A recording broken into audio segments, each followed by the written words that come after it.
നമ്മുടെ രാജ്യം ഒരു മുൾമുനയിലൂടെയാണ് കടന്നു പൊയ്ക്കൊണ്ടിരിക്കുന്നത്. കഴിഞ്ഞ ദിവസം ന്യൂസ് ഇന്ത്യ മലയാളം കൊടുത്ത വാർത്ത, 3 വാർത്തകളുണ്ട്. ഒന്ന്, ഗസ്വായി ഹിന്ദ് ഭീകരർ ഉത്തർപ്രദേശിൽ വലിയ രീതിയിൽ പാകിസ്ഥാൻ്റെ അലേർട്ടിനായി കാത്തിരിക്കുന്ന ഒരു വാർത്തയാണ്. അത് ഉത്തർപ്രദേശ് ATS പൊളിച്ചു. രണ്ടാമത്, ഡൽഹിയിൽ കളിപ്പാട്ടത്തിൽ സ്ഫോടക വസ്തുക്കൾ നിറച്ച് സ്ഫോടനം നടത്താനുള്ള ശ്രമം തകർത്ത ഒരു വാർത്തയാണ്.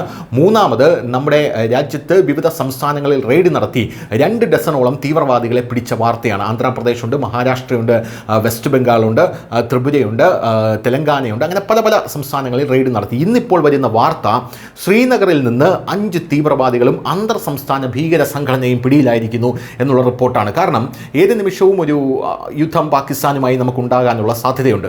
അങ്ങനെ യുദ്ധം ഉണ്ടാകുന്നതിന് മുമ്പ് നമ്മുടെ രാജ്യത്തിനകം മുഴുവൻ അരിച്ചു പറക്കുകയാണ് കേന്ദ്ര സർക്കാർ എന്നുള്ളതാണ് ഈ റിപ്പോർട്ടുകളെല്ലാം തന്നെ സൂചിപ്പിക്കുന്നത്. നിരോധിത ഭീകര സംഘടനയായിട്ടുള്ള ലഷ്കർ-ഇ ത്വയ്ബയുമായി ബന്ധമുള്ള ഒരു അന്തർ സംസ്ഥാന ഭീകര ഘടകത്തെ ശ്രീനഗർ പോലീസ് ഒരു പ്രധാന ഓപ്പറേഷനിൽ തകർത്തിരിക്കുന്നു. ഈ ഓപ്പറേഷനിൽ 2 പാകിസ്ഥാൻ ഭീകരർ ഉൾപ്പെടെ ആകെ 5 പേരെ അറസ്റ്റ് ചെയ്തു. ഈ 5 ഭീകരരിൽ ലഷ്കർ ത്വയ്ബയുടെ ഏറ്റവും ഭയപ്പെടുന്ന ഭീകരരിൽ ഒരാളായ അബ്ദുള്ള എന്ന അബു ഹുറൈറയും ഉൾപ്പെടുന്നു.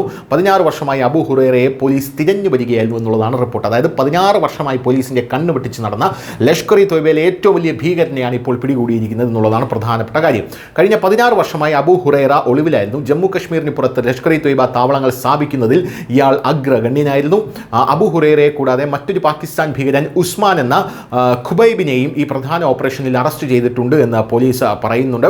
ഹരിയാന ഉൾപ്പെടെ നിരവധി സംസ്ഥാനങ്ങളായി 19 സ്ഥലങ്ങളിലാണ് പോലീസ് റെയ്ഡ് നടത്തുന്നത് എന്നുള്ളതും മറ്റൊരു സുപ്രധാനമായിട്ടുള്ള കാര്യമാണ്. News desk news India Malayalam.